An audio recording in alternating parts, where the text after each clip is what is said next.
الحمد لله رب العالمين، والصلاة والسلام على خاتم النبيين، وأشهد أن لا إله إلا الله وحده لا شريك له، وأشهد أن محمدا عبده ورسوله.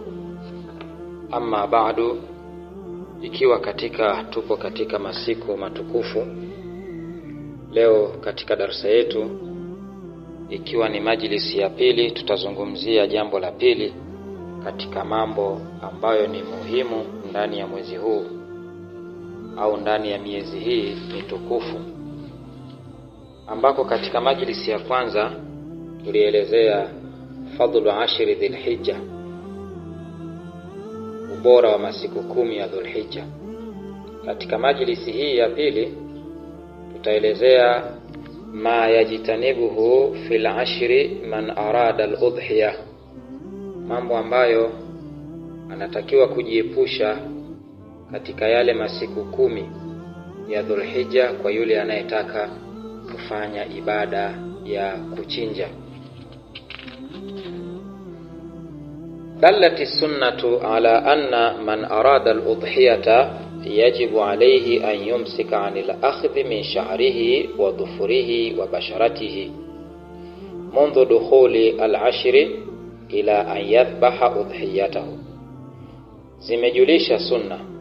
imejulisha sunna ya kwamba kwa mtu ambaye anataka kufanya, ametia nia ya kufanya ibada ya kuchinja, inawajibika kwake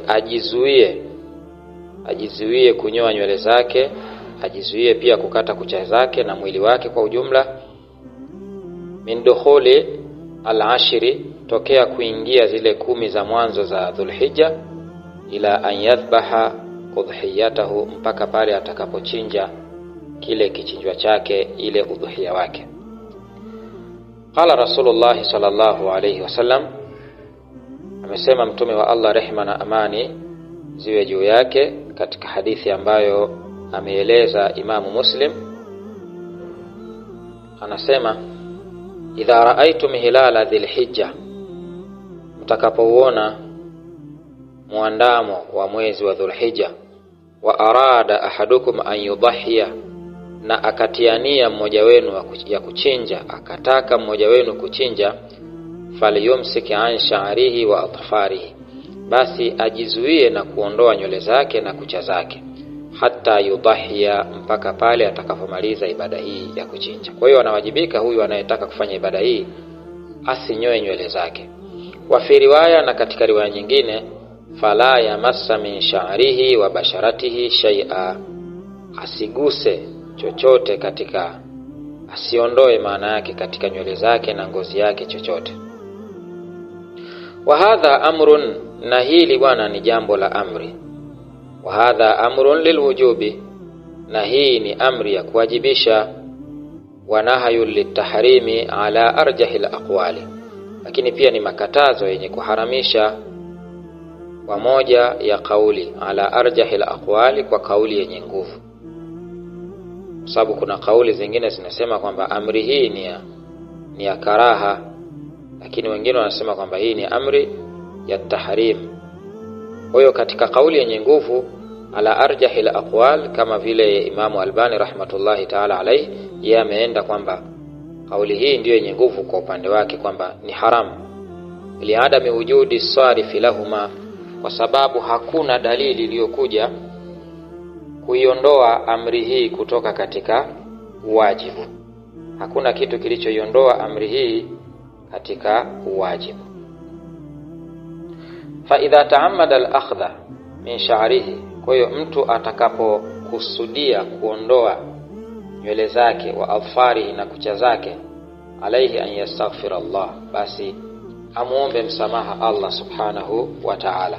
Wala fidyata alayhi, wala hakutokuwa na fidia kwamba eti kwa kuwa amefanya hivyo atoe fidia yoyote. Wal udhiyatu bihaliha, na ule uchinjaji wake na kile kichinjwa chake, hukumu itaendelea kuwa ni ile ile, kwa maana ataendelea na nia yake ile ya kuchinja. Wa man ihtaja ila akhdhi shay'in min dhalika litadarrurihi, na yule atakayehitaji kuondoa chochote katika hivyo kutokana na madhara, labda anaumwa, anawajibika atoe nywele au kucha, fala ba'sa, wala hakuna shida, wala shay alayhi, na wala hakutokuwa na dhambi yoyote juu yake. Waman akhadha min sha'rihi wa adfarihi, waman akhadha min sha'rihi au dhufrihi, atakayeondoa nywele zake au kucha zake, liadami iradatihi al-udhiyya, kwa sababu ya kutokuhitaji kwake kuchinja, alikuwa hana nia ya kuchinja, thumma arada, kisha akawa na nia, akataka sasa kuchinja, amsaka hinaha, atajizuia hapo hapo, hatoendelea tena na kuondoa hivyo vitu. Lakini wal hukmu mutaalliqun bil mudahi, na hukumu hii ya kujizuia kuchinja, kujizuia kuondoa nywele na kucha, hukumu inamuhusu, inashikamana na yule mwenye kutaka kufanya ibada hiyo. Wal hukmu mutaalliqun bil mudahi, na hukumu inashikamana na yule ambaye anataka kufanya swala la kuchinja. Wal wakilu la yataallaqu bihi nahyun, na mwakilishi kwake yeye haimuhusu hili katazo, halishikamani na yeye katazo hili. Labda mtu kama anataka kumchinjia mwenzie, yeye kama ni wakili au wakala, huyu katazo hili halimuhusu. Katazo hili linamuhusu ni yule ambaye mwenye anayekusudia kuchinja. Faman dhaha an ghairihi, yeyote atakayetaka kuchinja kwa ajili ya mtu mwingine, biwasiyatin, labda kwa usia, mzee wake alimuhusia au mtu mwingine yote akamuhusia afanye hivyo, au wakalatin, au kwa kuwakilisha, fahadha la yahrumu alayhi akhdhu shay'in min sha'rihi, huyu si haramu kwake kuondoa chochote katika nywele zake, au dhufrihi, au katika kucha zake, au basharatihi, au sehemu yoyote katika mwili wake. Wa dhahiru nahi annahu yakhussu sahib al-udhiya, dhahiri ya makatazo yale, wazi wa makatazo yale, yanamuhusu yule mwenye kuchinja, wala yaumu zauja, wala haimuenei pia mke. Hata mke naye anaweza akafanya hivyo, kwa maana anayekatazwa hapa ni yule mwenye kuchinja. Wala aulada, lakini pia hata watoto haiwaenei, katazo hilo haliwaenei wao. Wa ghairahum, na watu wengine pia haliwaenei wao, watu wa familia labda haliwaenei katazo hilo. Tukienda katika jambo la tatu ambalo ni muhimu kulifanya katika kipindi hiki cha miezi hii mitukufu, hususan katika mwezi wa Dhulhijja, al-a'malu wa ta'atu fil 'ashri min Dhulhijja wa ayami tashriq, kufanya matendo mbalimbali na taa mbalimbali katika yale masiku 10 ya Dhulhijja na masiku yale ya tashriq, masiku matatu baada ya ibada ile ya hija, yanaitwa ayamu tashriq, masiku yale ya kuanika au kuchanja nyama. Waqad marra maana alhadith, imeshatangulia huko nyuma hadithi ambayo tulielezea, ambayo kwa ufupi inasema ma min ayamin al'amalu salihu fihinna ahabbu ila Allah minhu fi hadhihi al-ashri, hakuna katika masiku ambayo amali njema inapendeza zaidi kwa Allah kuliko kwenye masiku haya. Fajami'ul a'mali salihah, matendo yote mema, wal qurbati, na taa zote, yustahabu al-iktharu minha fi hadhihi al-ayyam, ni yustahabu, ni sunna, inapendekezwa kufanya kwa wingi matendo hayo katika masiku hayo 10. Wala shakka anna al-hajja was-salata was-siyama was-sadaqata wal-udhiyata min ahammi hadhihi al-a'mal, hakuna shaka ya kwamba kufanya ibada ya hija, kuswali, kufunga, kutoa sadaka na kuchinja ni miongoni mwa amali zilizokuwa muhimu sana kwenye masiku haya. Falhajju faridhatun ala kulli mukallafin mustati', hija ni lazima kwa kila mtu ambaye ni mukallaf, ambaye analazimikwa na kisheria kufanya. Wa huwa faradhun, na hii hija ni faradhi, maratan fil umri, ni mara moja katika umri, sio miaka yote unawajibika kufanya ibada hiyo, bali ni mara moja tu ndiyo faradhi. Lihadith, kwa hadithi ya Mtume sallallahu alaihi wasallam anasema alhajju marra, hija ni mara moja. Hija kisheria ni mara moja. Faman zada fahuwa tatawu'un, yule atakayezidisha basi hiyo itakuwa ni sunna kwake, lakini sio wajibu. Hadithi ni sahihi, ipo katika Sunan ya Abi Daud. Hadithi ipo katika Sunan ya Abi Daud, hadithi nambari 1721.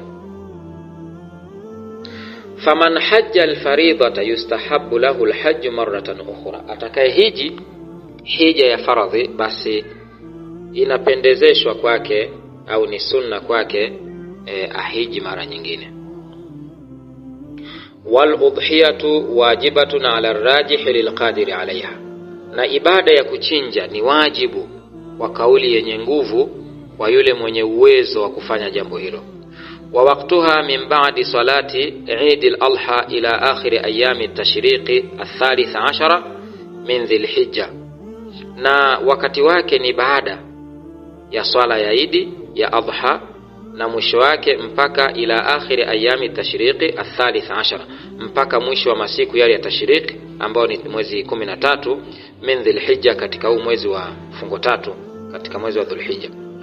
Wa hiya min afdhalil a'mali salihati fil 'ashri, nayo ni katika matendo bora kabisa katika yale masiku 10. Wasiyamu min afdhalil a'mali salihah, na funga ni katika bora ya matendo yaliyokuwa mema. Fayustahabbu lahu an yukthira min as-siyam, ni sunna kwa muislamu kukithirisha kufunga fi hadhihi al-ayyam, katika haya masiku haya ya Dhul-Hijja. Wa khassa yawm Arafa, na hasa ile siku ya Arafa. Yakikupita masiku yote basi siku ya Arafa isikupite. Fa fihi thawabun adhimun, ndani yake kuna malipo makubwa, kama sayati, kama maelezo yatakavyokuja tutakapofika katika kipengele chake. Wa fi siyami, na katika wa fi siyami al-mutlaq, na katika mafunga, katika funga za mutlaq, yani zile funga ambazo hazina mshikamano wa siku yoyote, yani sio ya Alhamisi wala sio ya yaumu Arafa, siyamul mutlaq, saumu tu ya kuachilia katika haya masiku. Ya at-targhibu fihi kathiran, yamekuja mapendekezo ndani yake mengi tu. Wa min dhalika, miongoni mwa hayo, ma rawahu an-Nasa'i wa ghayruhu an Abi Umama radhiyallahu anhu qala qultu ya Rasulullah, Abu Umama anasema nilimuuliza ewe mtume wa Allah, dullani ala amalin, nifahamishe mimi amali, adkhulu bihi aljanna, nitaingia peponi kwa amali hiyo. Qala, mtume akamwambia, alayka bisawm, jilazimishe au lazimiana na saumu, la mithla lahu, saumu haina mfano wake. Rawahu an-Nasa'i wa ghayruhu sahihu fi sahih targhib. Kwa hiyo hizi ni saumu za mutlaq ambazo hazina kaidi yoyote, hazina kipengele chochote, unaweza ukafunga katika kipindi hiko.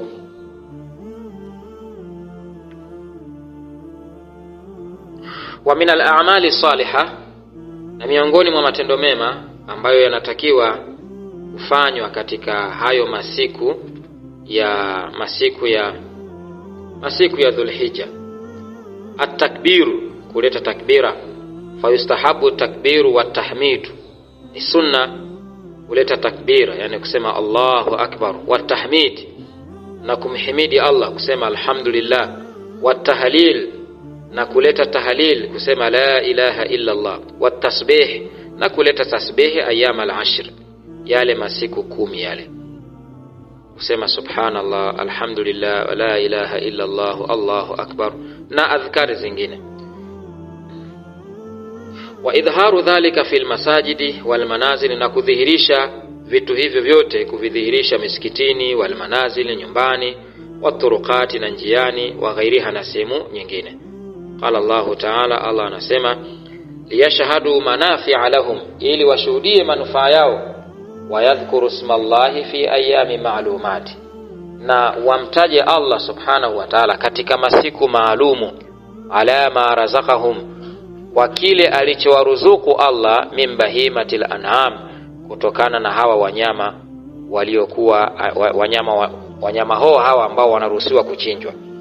Kwa hiyo masiku maalum wanachuoni wanasema ni haya ayamu tashriq, ayamu dhil ashri dhil hijja, ni haya masiku 10 ya dhul hijja. Wa jumhurul mufassirin, jumhuri ya mufassirin ala anna al-ayyam al-ma'lumat, masiku maalum hiya ayyamul ashri min dhil hijja, ni yale masiku 10 ya dhul hijja ndio yaliyokusudiwa hapa. وقد مر معنا قوله صلى الله عليه وسلم, na imeshapita huko nyuma kauli ya mtume inayosema fa akthiru fihinna minat tahlili wat takbir, kithirisheni kuleta tahlil na kuleta takbir na kuleta tahmid, wat tahlil minat tahlil wat takbir wat tahmid. Wat takbiru fi hadha zamani sara min as-sunan al-mahjura, kuleta takbira katika zama hizi ni miongoni mwa sunna ambazo zimeamwa. Watu hawataki kabisa kuzileta takbira, sijui wanajisikia aibu, nashindwa hata kuelewa. Fayambaghi al-jahru bihi, ni sunna yatakikana basi watu wadhihirisha hizi takbira, wala siyama fi awwal al-ashri, na hasa mwanzoni mwa zile siku 10. Waqad thabata ani salafi dhalika, hilo limethibiti kwa wema waliopita. Masalafu walikuwa wanafanya hivyo. Wa minhum Abdullah ibn Umar, miongoni mwao ni Abdullah ibn Umar, wa Abu Huraira radhiyallahu anhuma, na Abu Huraira pia. Fa fil hadith, imenukuliwa katika hadithi, annahuma, hakika ya hao wawili hao Ibn Umar na Abu Huraira, kana yakhrujani ila suq, walikuwa wanatoka kwenda masokoni, ayyam al-ashri, yale masiku 10 yale ya Dhulhijja, yukabbirani, walikuwa wanatoka wanaenda kuweka takbira, wanatoka wanaleta takbira, wa yukabbiru nasu bitakbirihima, na watu wanaleta takbira kwa kusikia takbira za hao wawili. Kwa hiyo ni sunna ambayo imethibiti, ni hadithi sahihi, ameeleza Imam Bukhari. Wa min al-a'mali salihah, miongoni mwa matendo mema, allati yambaghi al-iktharu minha fi hadhihi al-ayami, ambayo ni bora kukithirisha, yatakiwa kukithirisha matendo hayo katika masiku haya, tilawatul Qur'an, ni kusoma Qur'ani, maneno ya Allah subhanahu wa ta'ala, wa qira'atu kutubi sunnah, na kusoma vitabu vya sunna, wa taubatun nasuha, wa taubatun nasuh, na kuleta toba ya kweli. Kama mtu amefanya madhambi, basi anawajibika kuleta toba katika masiku haya, ni sunna na ni vitu ambavyo vinahitajika. Wa salawatu tatawwu', na kuswali swala za sunna mbalimbali, wa ghairuha min al-a'mali, na mengineyo katika matendo mema. Waliyahrisul muslim ala mawasimil khair, muislamu anatakiwa apupie katika misimu ya khairi. Waliyuqaddim linafsihi, aitangulizie nafsi yake, amalan saliha, amali njema, yajiduhu fi hasanatihi, ambayo amali hizo atazikuta katika mema yake. Haya ni baadhi ya yale ambayo tumejaliwa kuyaeleza. Kikubwa muislamu atumie fursa katika haya masiku yaliyokuwa bora kuweza kujiimarisha na kufanya amali mbalimbali. Wallahu a'lam. Subhanakallahumma bihamdika, ashhadu an la ilaha illa anta, astaghfiruka wa atubu ilaik.